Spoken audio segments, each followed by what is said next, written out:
Assalamualaikum warahmatullahi wabarakatuh. Waalaikumsalam warahmatullahi wabarakatuh. Sebelumnya apa kabar kalian semua? Baik, Pak. Kok Pak apa sih? Wah, kalau Bapak terlalu tua kayaknya. Panggil aja saya kakak, oke?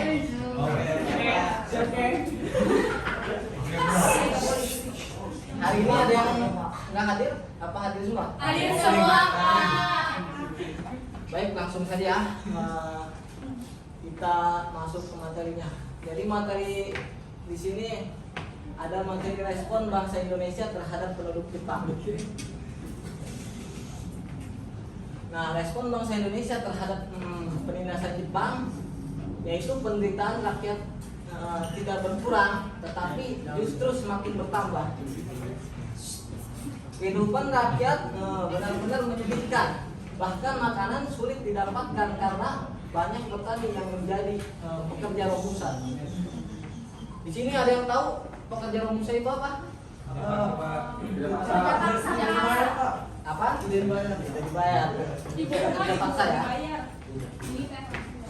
Gelandangan di kota-kota besar makin tumbuh subur. Tidak jarang mereka mati kelaparan di jalanan atau di bawah jembatan. Penyakit kudis menjangkiti masyarakat. Sebagai bahan pakaian mereka, obat-obatan juga sangat sulit didapatkan. Penderitaan rakyat Indonesia semakin tidak tertahankan. Oleh karena itu wajar kalau kemudian muncul sebagai perlawanan terhadap pemerintah penduduk Jepang di Indonesia. Jadi perlawanan tersebut antara lain yaitu ada perlawanan rakyat Aceh. Yang kedua ada rakyat Singaparna melawan. Yang ketiga ada perlawanan Indramayu. Yang keempat ada rakyat Kalimantan angkat senjata. Yang kelima rakyat Papua melawan, dan yang terakhir yaitu ada perlawanan peta. Baik, slide selanjutnya. Nah, yang pertama yaitu ada perlawanan rakyat Aceh. Abdul Jalil memimpin rakyat Chot Plieng untuk melawan tindak penindasan dan kekejaman yang dilakukan penduduk Jepang. Abdul Jalil ini adalah seorang ulama, guru mengaji di daerah Chot Plieng,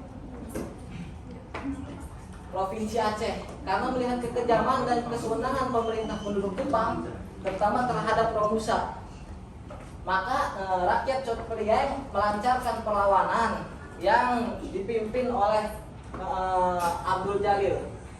Nah, pada 7 November 1942, seorang kompetisi atau polisi militer Jepang yang bernama Hayashi itu yaitu pengawal tentara Jepang ya. Dia ditirkam oleh pengawal TNI Abdul Jalil. Dan pada hari itunya juga 7 November 1942, tentara Jepang membalas pertikaman Hayashi terhadap rakyatnya Abdul Jalil. Dan peperangan itu dimulai pada tanggal 10 November 1942. Dan pada hari itu juga TNI Abdul Jalil syahid dalam pertempuran. Nah, selanjutnya yaitu ada rakyat Singaparna melawan. Rakyat Singaparna di bawah Kiai Zainal Mustafa menentang keras untuk melakukan Seikei, karena kebijakan Jepang yang diterapkan dalam kehidupan masyarakat banyak yang tidak sesuai dengan ajaran Islam. Ajaran yang banyak dianut oleh masyarakat Singaparna, Tasikmalaya, Jawa Barat atas dasar pandangan dan ajaran Islam, rakyat Singaparna melakukan perlawanan terhadap pemerintah Jepang. Jadi Kiai Haji Zainal Mustafa ini adalah tokoh ulama atau tokoh masyarakat di Singaparna. Kiai Haji Zainal Mustafa juga melawan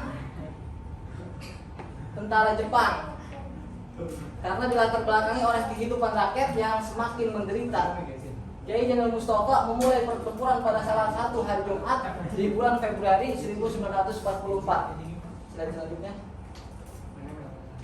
Nah, slide selanjutnya ada perlawanan di Indramayu. Mungkin Pak Ruija bisa membacakannya.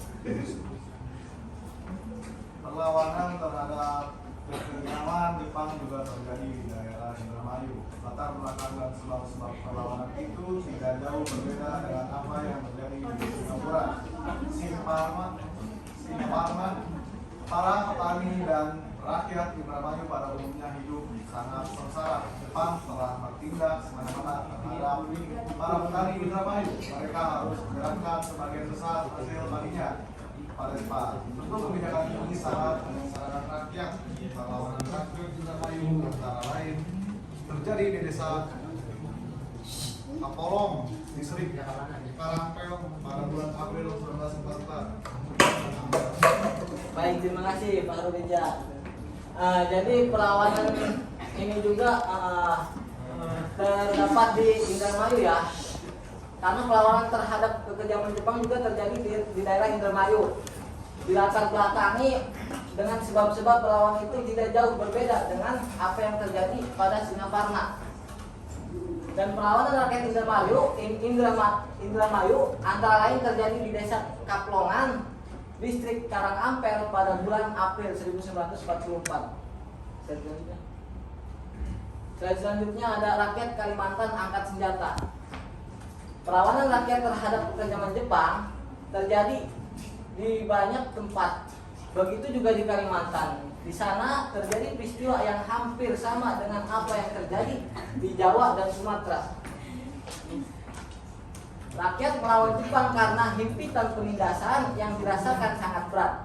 Salah satu perlawanan di Kalimantan adalah perlawanan yang dipimpin oleh Pangsuma.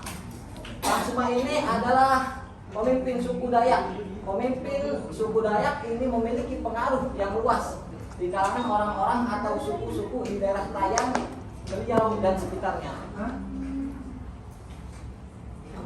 Yang selanjutnya yaitu ada rakyat Papua melawan. Pada masa penduduk Jepang, penderitaan juga dialami oleh rakyat Papua. Mereka mendapat pukulan dan penganiayaan yang sering di luar batas kemanusiaan. Oleh karena itu, wajar jika kemudian mereka melancarkan perlawanan terhadap Jepang. Gerakan perlawanan yang terkenal di Papua adalah gerakan Poreri. Gerakan apa katanya? Poreri. Yang berpusat di Biak dengan pemimpinnya bernama El Rumporeng. Biak merupakan pusat pergolakan untuk melawan penduduk Jepang yang sangat kuat, sedangkan rakyat hanya menggunakan senjata seadanya untuk melawan rakyat Papua, untuk melawan rakyat Papua. Rakyat Papua terus memberikan perlawanan di berbagai tempat. Bisa disebut Pulau Biak ini pulau yang bebas dan merdeka di Indonesia yang pertama kalinya. Karena Pulau Biak ini bisa melawan tentara Jepang dan memukul balik tentara Jepang. Nah, di sini ada perlawanan peta. Yang ada pada benak Jepang adalah memenangkan perang dan upaya mempertahankan Indonesia dari serangan sekutu. Namun, justru rakyat yang dikorbankan. Rakyat menjadi semakin menderita. Penderitaan demi penderitaan ini mulai terlintas di benak Supriyadi, seorang Sodanko Peta. Seorang Sodanko Peta bernama siapa? Supriyadi. Tumbuhlah semangat dan kesadaran nasional sehingga timbul rencana untuk melakukan perlawanan terhadap Jepang. Sebagai komandan peta, Supriyadi cukup memahami bagaimana penderitaan rakyat akibat penindasan yang dilakukan Jepang. Jadi Supriyadi ini memberontak kepada tentara Jepang pada tahun 1945. Nah, selanjutnya ada dampak pendudukan Jepang di Indonesia. Apa isi dampak pendudukan Jepang di Indonesia? Dampak pendudukan Jepang dalam berbagai bidang, yaitu dampak dalam bidang politik, dampak dalam bidang sosial budaya, dampak dalam bidang ekonomi, dampak dalam bidang pendidikan, dampak dalam bidang militer. Nah sebelum itu kakak punya 5 teh kotak nih. Jadi yang bisa menyebut salah satu contoh dampaknya akan kakak berikan teh kotak. Saya Pak.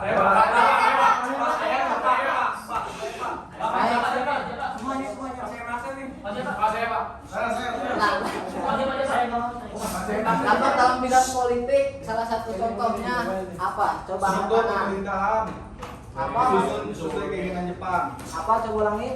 Struktur pemerintahan disusun sesuai dengan keinginan Jepang. Nah boleh. Patin. Makasih. Yang kedua,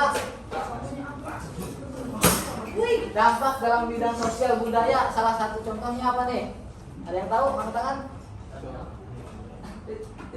Siapa nih? Saya. Diana.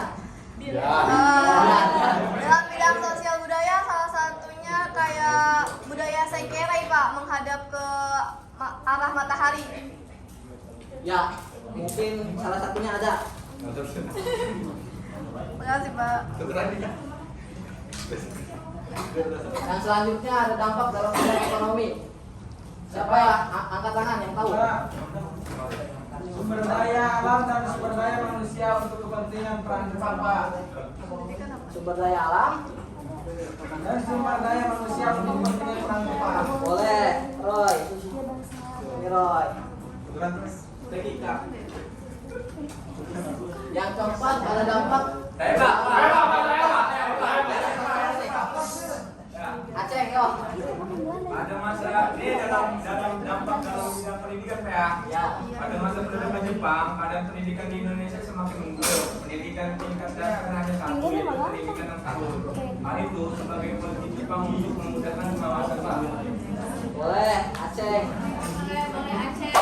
Bentar kok.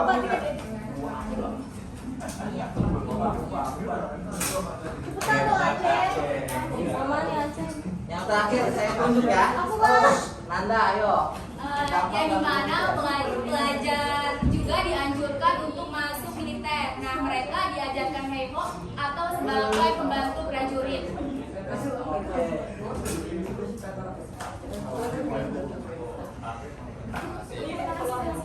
Baik, makasih semuanya atas partisipasi kalian. Nah, sebelum saya akhiri, saya mohon maaf kepada kalian semua atas kesalahan-kesalahan saya ataupun penyampaian materinya kurang. Sekian dari saya. Wassalamualaikum warahmatullahi wabarakatuh.